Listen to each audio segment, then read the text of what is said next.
sebel banget sebenarnya sama Gabriel Martinelli.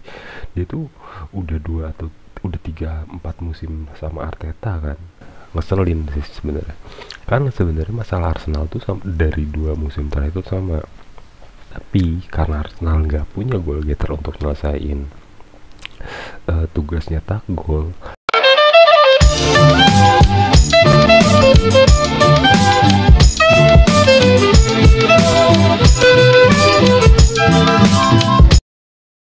Oke, balik lagi di channel Only Gunners. Video ini langsung gue buat setengah 12 malam, 15 atau 20 menit setelah Arsenal lawan Leicester City. Kenapa saya buat secepat ini dan upload secepat ini? Karena saya gemas.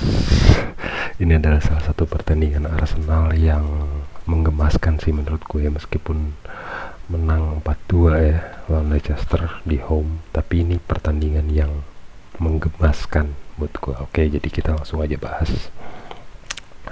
Babak ke-1 Arsenal tampil dengan skuad yang hampir sama saat ngelawan Manchester City. Back four-nya masih sama, Timber, Gabriel, Saliba, sama Calafiori. Di gelandang bertahan nomor 6, di posisi nomor 6 Thomas Partey, didampingi sama Declan. Double pivot, kemudian Leandro Trossard ngisi posisi Martin Odegaard di posisi nomor 10 depannya. Trio yang sama, Havertz, Martinelli, dan Saka. Oke. Banyak pemain Arsenal yang cedera banget sih. Tomiyasu, White, Zinchenko. White baru cedera ya, Odegaard, Merino. Jadi sangat-sangat agak-agak ngeri nih skuad Arsenal di awal-awal musim ini. Oke. Kemudian gue mau bahas pertandingan lawan Leicester tadi atau hari ini, 28 September. Gue lupa match di 6 apa 7 gitu, kayak 6 deh kayaknya, saya inget gue, tapi ntar kita tampilin. Jadi Arsenal bermain sangat luar biasa nih, gue sambil makan karena lapar bos. Oke. Lagi bahas bola ambil makan ya kan.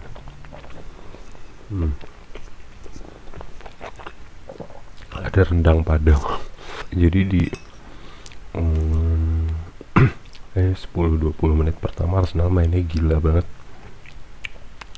Leicester hampir nggak dapat peluang megang bola, malah bahkan sebenarnya keseluruhan selama 90 menit bahkan Leicester jauh banget ball possessionnya kalau di statistik ya. Lumayan cukup jauh.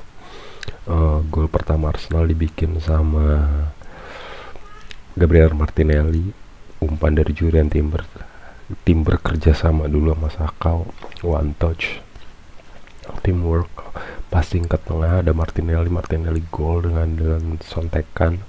Kemudian gol kedua setelah nggak lama dari itu Trossard, Martinelli dribbling dari sisi kanan pertahanan lawan ya, dia main di kiri kalau dari Arsenal. Trossard di tengah, dan gol proses gol ke-1, gol kedua hampir sama. Winger Arsenal, Martinelli dan Saka bawa bola, passing ke tengah, ada pemain nunggu, gol, intinya gitulah. Terus, dan yang gue suka banget dari babak pertama Arsenal Leicester sebenarnya adalah 2 pemain, Calafiori sama Timber. Kalau sebelumnya di musim awal Zinchenko masuk Arsenal, Zinchenko adalah satu-satunya invert wingback yang works di Arsenal. Dia dari kiri kan, works. Ben White tuh nggak invert banget, dia lebih banyak di side. Yang lebih banyak invert tuh Zinchenko ketika 2 musim di Arsenal lah. Tapi tadi nih pertandingan tadi Leicester sama Arsenal lawan Leicester tuh gokil banget. Timber sama Calafiori tuh jadi Arsenal kayak mainin double invert wingback. Gila, Arsenal di saking percayanya sama Gabriel dan Saliba tuh ngebiarin aja Timber sama Calafiori itu maju ke tengah, jadi apa sih, defense midfield sama ngebantu serangan sebebas-bebasnya, dan itu asik banget. Makanya Leicester benar-benar nggak bisa pegang bola, dan Thomas Partey ngejaga di lini tengah sama belakang. Jadi kalau dari Raya tuh Saliba sama Gabriel duaan, depannya Thomas, sisanya udah tinggalin. Dan itu pola yang sangat keren banget. Biasanya kalau gue lihat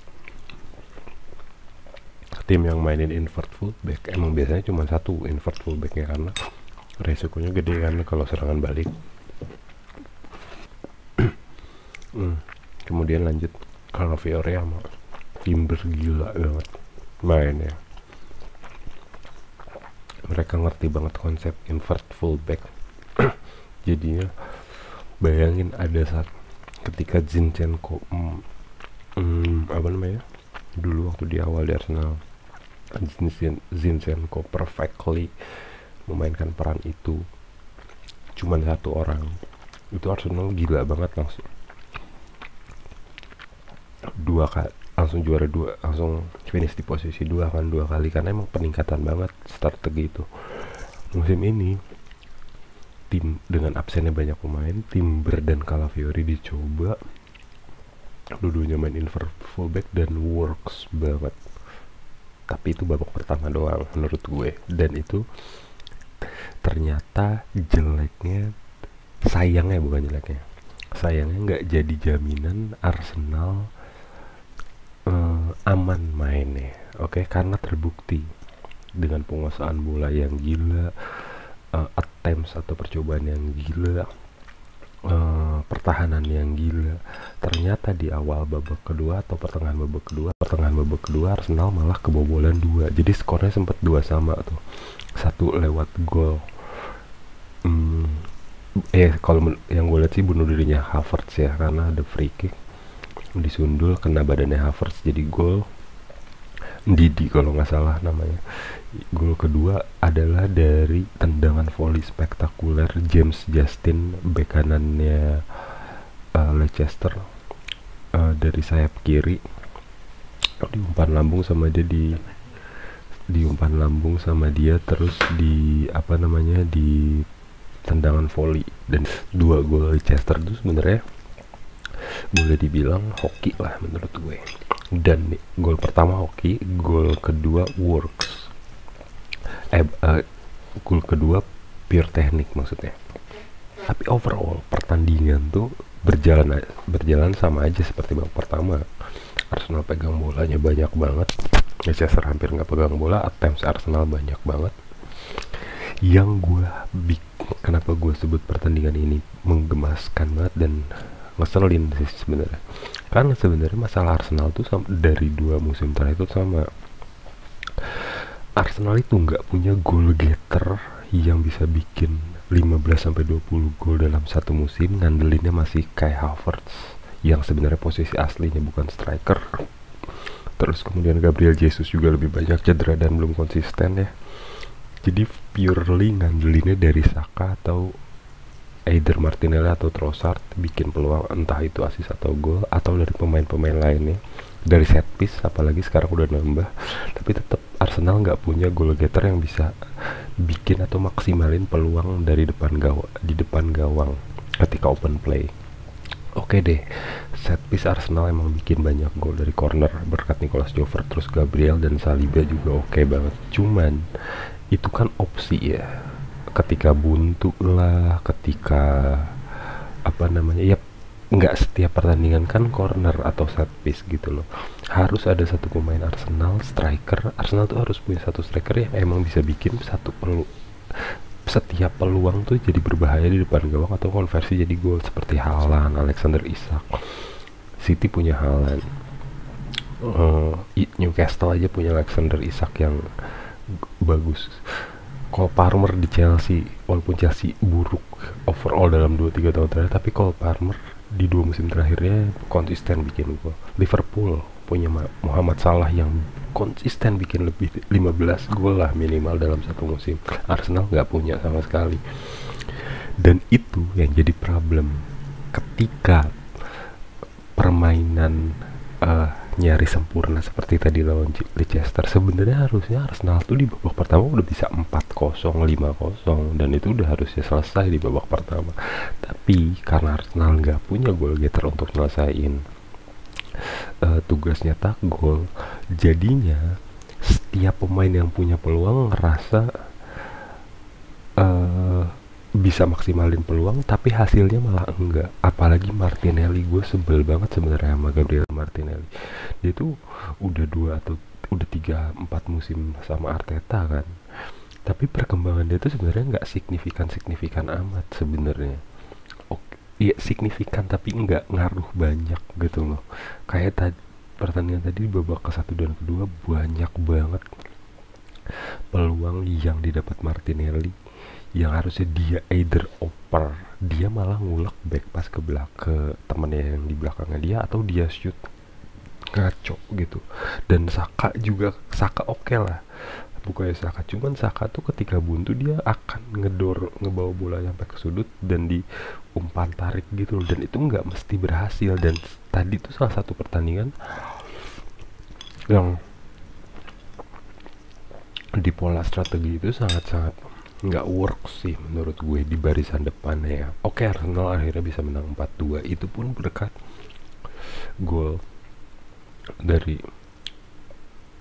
set piece. Leandro Trossard tendang bola di udah menit 94 karena pemain Leicester gol itu nggak sengaja scrimmage. Kemudian gol terakhir dari Havertz adalah ya itu dua gol itu untung-untungan lah, tapi proses terjadinya Gabriel Jesus maruk dulu, itu ada 3 pemain nggak dioper sama dia, malah sendirian akhirnya kepentok ditahan kiper. Terus untungnya karena pemain Leicester baru kena Havertz. Kalau kena Havertz duluan itu offside posisinya Havertz, dan itu nggak sekali 2 kali terjadi di Arsenal, dan itu bikin bete sebenarnya menurut gue. Kayak Havertz itu emang bagus di Arsenal menurut gue, dia pemain tim banget. Tugas kayak Havertz itu emang sebenarnya di valve menurut gue, dia emang bukan jadi CF atau goal getter sebenarnya. Dia lebih ke kayak false number 9, narik pemain atau nahan pemain, ngalihin perhatian pemain sehingga gol peluang tuh bisa diciptakan dari wing, entah siapa aja yang nerima umpan wing atau wingernya bisa nembak langsung dan gol. Biasanya sih oleh Trossard sama Saka ya, Martinelli juga, tapi itu nggak konsisten golnya tuh gitu loh, jadi nggak bisa killing the game. Itu adalah problem yang Arsenal punya selama dipegang Arteta.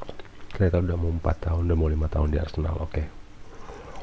Tapi gelar major pertama dan satu-satunya yang dapat Arteta adalah di musim awal ketika dia masih punya Pierre-Emerick Aubameyang, yang mana Auba adalah striker goal getter yang emang moncer, konsisten menghasilkan gol. Setelah Auba nggak ada, Arsenal benar-benar nggak punya striker yang bisa killing the game. Malah Nketiah, Lacazette mah udah gak bisa diandelin lah. Nketiah, Gabriel Jesus banyak cedera. Dan di musim ini sebenarnya gue ngarepnya Arsenal beli striker gitu, either Gyökeres yang banyak disangkut pautin sama Arsenal, atau Benjamin Sesko yang dari Leipzig gitu kan, yang emang statistik golnya moncer. Tapi malah beli pemain bertahan Calafiori. Gue suka Calafiori, oke, gue suka Calafiori dan perfectly match ya. Cuman di posisi back atau defender Arsenal tuh udah kebanyakan menurut gue. Dan ini di musim ini aja ada Tierney, Zinchenko, Calafiori, Kiwior yang bisa main di posisi yang sama. Tierney sebagai back sayap murni yang dia agak kurang bagus di invert fullback, gue yakin gak akan dapat kesempatan main even tuh nggak cedera. Di kanan ada Tomiyasu, ada Timber, ada White. Tomiyasu sama Timber malah bisa main di kiri kanan. Itu adalah striker. malah minjem tuh si Raheem Sterling. Tadi Sterling masuk bener-bener gak ada impactnya sama sekali anjir ketika posisi 2-2. Malah ketika Nwaneri masuk gantiin Thomas Partey itu lumayan ada efeknya. Gila, Nwaneri mainnya pede banget. Oke, dia masih muda, gua ralat pernyataan gue di video sebelumnya. Nwaneri tuh harus segera diperpanjang kontraknya sih menurut gue. Dia kayak model mainnya hampir mirip Jamal Musiala, dribblingnya clean, pede banget, muda, etos kerjanya yang masih muda, tenaganya juga banyak. Dan menurut gue, kalau sebelumnya gue 50-50 bilang di video sebelumnya, gue bilang 50-50 untuk Nwaneri gantiin Odegaard, sekarang menurut gue Arteta udah harusnya berani nyoba memainkan sama memberi kesempatan Nwaneri. Dan tapi confidence dia ngaruh banget ke tim, dan itu gue suka banget ya. Kurang lebih kayak gitu. Jadi itu aja pembahasan Only Gunners yang sangat cepat hari ini. Sampai jumpa di match Arsenal berikutnya. Bye.